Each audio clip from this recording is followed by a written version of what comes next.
Hello everyone, welcome back to my YouTube channel. आणि तुम्ही माझ्या मागे बघू शकता की हा कॅनव्हास खूप मोठा आहे आणि मी माझ्या आयुष्यात पहिल्यांदा इतका मोठा कॅनव्हास बघते आणि त्याच्यावरती कामसुद्धा करते. आणि हा व्हरायटी ब्रँडकडून मी ऑर्डर केला आहे आणि खरंच खूप मजबूत आणि क्वालिटी पण खूप छान आहे.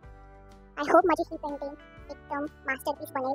So stay tune for that. तुम्ही ही व्हिडिओ लास्टपर्यंत बघा, म्हणजे जेव्हापर्यंत मी हा पेंटिंग कंप्लीट करते आणि माझ्याकडे आजचा आणि उद्याचा दिवस आहे कंप्लीट करायला, तर मी ट्राय करेल की हे मी 2 दिवसात कंप्लीट करेल. मी खरंच खूप एक्झॉस्ट झाली आहे, तुम्ही बघू शकता.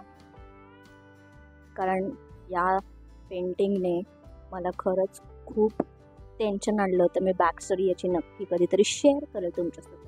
एनिवेज, आपण ह्याला एक फर्स्ट, जसं की मी आधीच्या कॅनव्हासला प्राईम केलं होतं तसं प्राईम करावं लागेल. त्याला ड्राय व्हायला थोडा टाइम लागणार आहे.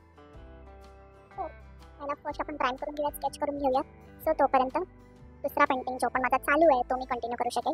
Okay guys. तर जसं की मी तुम्हाला म्हटलं की हा कॅनव्हास मला व्हरायटी ब्रँडकडून रिसीव झालेला आहे, ज्याचं मी आता कोटिंग म्हणजे प्लास्टिक कोटिंग जे पण होतं ते काढलेलं आहे आणि प्रॉपर स्केच करत आहे. सर रेफरन्स इमेज जो पण मी चूज केलेला आहे, म्हणजे मी चूज केलेला नाही आहे, मला माझ्या भावाने म्हणजे ज्याने ऑर्डर दिली आहे त्यानेच मला ऑलरेडी चूज करून दिलेलं आहे की मला ही पेंटिंग सेम अशीची अशी हवी आहे. सो सेम तर मी काढू शकत नाही, बट मी प्रयत्न नक्की करेल माझे डिटेल्स ॲड करायचे. जसं की मी लास्ट ब्लॉगमध्ये सुद्धा म्हटलं होतं, प्रॉपर त्या मोठ्या कॅनव्हासला मी स्केच करून त्याला प्राईम करून एका कॅनव्हास लेअरने प्राईम करून माझी जुनी पेंटिंग म्हणजे जी मी सेकंड ऑप्शन म्हणून ठेवली होती ती पेंटिंग मी पुन्हा रिपेंट करत आहे. रिपेंट म्हणजे त्याचे डिटेल्स ॲड करत आहे. सो ही एक ॲब्स्ट्रॅक्ट पेंटिंग आहे. सो त्याला आपण एक स्पॅच्युलाने पेंट करणार आहोत, जेणेकरून जे ॲब्स्ट्रॅक्ट पेंटिंगचे जे 3D डिटेल्स असतात ते त्याच्यावरती अप्लाय होतील. ऑलरेडी मी एक ब्रशने प्रॉपर कोटिंग केलेली आहे. जे पण मी स्केच ड्रॉ केलं होतं त्याचे लेयर्स मी ऑलरेडी ॲड केलेले आहेत. आणि आता ती जी 3D इफेक्ट आहे ॲब्स्ट्रॅक्ट पेंटिंगची ती प्रॉपरली आपण स्पॅच्युलानेच देणार आहोत, ज्याच्यामध्ये प्रॉपर कलर मिक्सिंग वगैरे नसते करायची. फक्त आणि फक्त थोडीसा मिक्सचर्स ॲड करून त्याचे लेयर्स ॲड करायचे असतात, जेणेकरून ते थोडंसं 3D वाटेल, ॲब्स्ट्रॅक्ट वाटेल. आणि ही थोडीशी दुरून पेंटिंग बघायची आहे, कारण ती समोरून जर जवळ तुम्ही बघितले तर त्यातले काहीच डिटेल्स कळणार नाही. जेव्हा ती ॲक्च्युअल दुरून पेंटिंग तुम्ही बघणार तेव्हा ॲक्च्युअल काय त्याच्यामध्ये टॉपिक आहे, काय तुमचा सब्जेक्ट आहे हे दिसून येणार आहे. सो अशा प्रकारे मी सगळे डिटेल्स इकडे ॲड केले आहेत. माउंटन्सचे डिटेल ॲड केले आहे. जर तुम्हाला समजत नसेल तर, कारण सामान्य माणसाला ही पेंटिंग खरंच न समजण्यासारखीच आहे. ॲब्स्ट्रॅक्ट आर्ट असाच असतो आणि माझा पण फर्स्ट ट्राय आहे, म्हणजे मी केलं आहे, बट मी छोट्या छोट्या कॅनव्हासवर केलं आहे. एवढ्या मोठ्या कॅनव्हासवरती माझा पहिलाच अटेम्प्ट आहे ॲब्स्ट्रॅक्ट आर्टचा. सो मी पण थोडीशी घाबरली होती की हे कसं आउटपुट म्हणजे त्याचं आउटपुट येईल. सो कसं तरी मी ते कंप्लीट केलेलं आहे आणि माझ्यासाठी ते चॅलेंजच होतं. सो ॲब्स्ट्रॅक्ट आर्ट म्हणजे आता जसं की तुम्ही बघत असाल की मी इथे माउंटन्स प्रिपेअर केले आहेत आणि एक माणूस त्या माउंटनवरती उभा आहे, तो जो की माउंटनियरच असेल. सो ऑरेंज कलर जर तुम्ही बघत असाल तर तिथे एक मी माउंटनवरती प्रॉपर जे सनरेज आपले अप्लाय होतात, जेव्हा स्नोई माउंटन्स असेल ज्याच्यावरती तुमचा ऑरेंज कलर अप्लाय होत असेल तर ते मी डिटेल्स ॲड केले आहे. त्याच्यानंतर खालती एक थोडासा लेक किंवा रिव्हरचा पार्ट आहे, ज्याच्यामध्ये सनचे रेजसुद्धा रिफ्लेक्शन त्याचं अप्लाय होत आहे. त्याच्यानंतर इकडे ब्ल्यू जे माउंटन्स आहे ती त्याची बॅक साईड आहे आणि एका ब्लॅक खडकावरती म्हणजे ब्लॅक छोट्याशा माउंटनवरती तो माउंटनरी उभा आहे. अशी एक पेंटिंग आहे, तर ती तुम्ही खरंच एन्जॉय करा. कारण ही ॲब्स्ट्रॅक्ट पेंटिंग आपल्याला सगळ्यांनाच बघायला मिळत नाही. ते कधीतरीच म्हणजे खूप मोठे मोठे आर्टिस्ट करतात. आपल्यासारखे माझ्यासारखे सामान्य माणूस ही ॲब्स्ट्रॅक्ट पेंटिंग जास्त नाही करत. एनिवेज, आपण ही दुसरी पेंटिंग चालू केली आहे, तिला मी प्रॉपरली ड्राय होऊन देणार आहे आणि वॉर्निश अजून त्याच्यावरती मला लावायचं आहे, जो की मी दुसऱ्या दिवशीच ऑफकोर्स लावणार आहे. ती फक्त पेंटिंग मी पूर्ण प्रॉपर कंप्लीट करून ठेवलेली आहे. आणि जसं मी तुम्हाला म्हटलं की फर्स्ट पेंटिंगचे मी कसे लेयर्स ॲड केले होते, तसेच हे ब्रश स्ट्रोक्सने या मोठ्या पेंटिंगचे पण लेयर्स फर्स्ट ॲड केले आहेत आणि मग सेम प्रोसिजर फॉलो करायची आहे, जे की आपल्याला प्रॉपर स्ट्रोक्स 3D स्ट्रोक्स जे स्पॅच्युलाने मी ॲड केले आहेत. आणि let me tell you guys, मी जे पण आता बोलते ते बघा विदाऊट कट आहे. सो मी एकदम रॉ बोलणार आहे, जे पण माझ्या मनात येईल, जे मी व्हिडिओ एडिट करताना मला जे मी व्हिडिओमध्ये दिसतंय ते मी फक्त आणि फक्त बोलते. इकडे माझ्याकडे कुठलीच स्क्रिप्ट नाही आहे. सो आय होप तुम्हाला माझं हे रॉ बोलणं आवडत असेल आणि जे पण मी एक्सप्लेन करते ते असं काही विचार करून बोलत नाही आहे. जेवढं मला नॉलेज आहे माझ्या पेंटिंगच्या बाबतीत ते मी तुम्हाला सांगत आहे. सो थोडंसं मला बेअर करा, sorry for that. Okay guys, so he process तुम्ही एन्जॉय करा. आता मी जास्त बोलत नाही आहे.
आणि अशा प्रकारे माझी पेंटिंग कंप्लीट झाली आहे. मी आता तुम्हाला प्रॉपर त्याचा लुक दाखवत नाही आहे, कारण नाही तर तुम्ही माझा नेक्स्ट ब्लॉग कसा बघाल. सो मी तुम्हाला दोन्ही पेंटिंगचे व्हिडिओज म्हणजे ओव्हरव्ह्यू नक्की नेक्स्ट ब्लॉगमध्ये दाखवणार आहे. हा आहे माझा पुतण्या, से हाय टू हिम. ओके, आता मी थोडासा पसारा आवडत आहे आणि लिटरली मी खूप एक्झॉस्ट झाली आहे. सो मी हे सगळं आवरून आता झोपणार आहे आणि नेक्स्ट डे मला वॉर्निशसुद्धा करायचं आहे. ओके, सो व्लॉग एडिट करता करता मला हे जाणवलं की मी व्लॉगला प्रॉपर एंड केला नाही आहे. सो मी आता एंड करत आहे. आय होप तुम्हाला हा व्लॉगसुद्धा माझा आवडला असेल. अशाच सगळ्या माझ्या आर्ट जर्नी तुम्ही नक्की एन्जॉय करा. मी असेच व्लॉग पुढे टाकत राहणार आहे आणि माझी आर्ट जर्नी तुमच्यासोबत शेअर करणार आहे.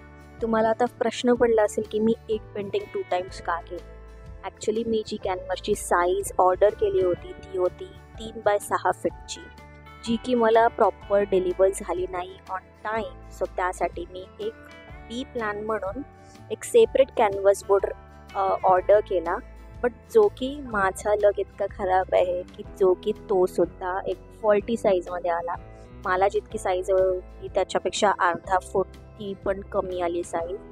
सो मला ती ऑर्डर मिस करायची नव्हती. सो त्याच्यामुळे मी ती पेंटिंगसुद्धा चालू केली की जर माझा मेन कॅनव्हास त्या टाईमपर्यंत, एकच लास्ट दिवस होता माझ्याकडे संडे, तोपर्यंत जर आला नसता तर मला हाच कॅनव्हास डिलिव्हर करावा लागला असता.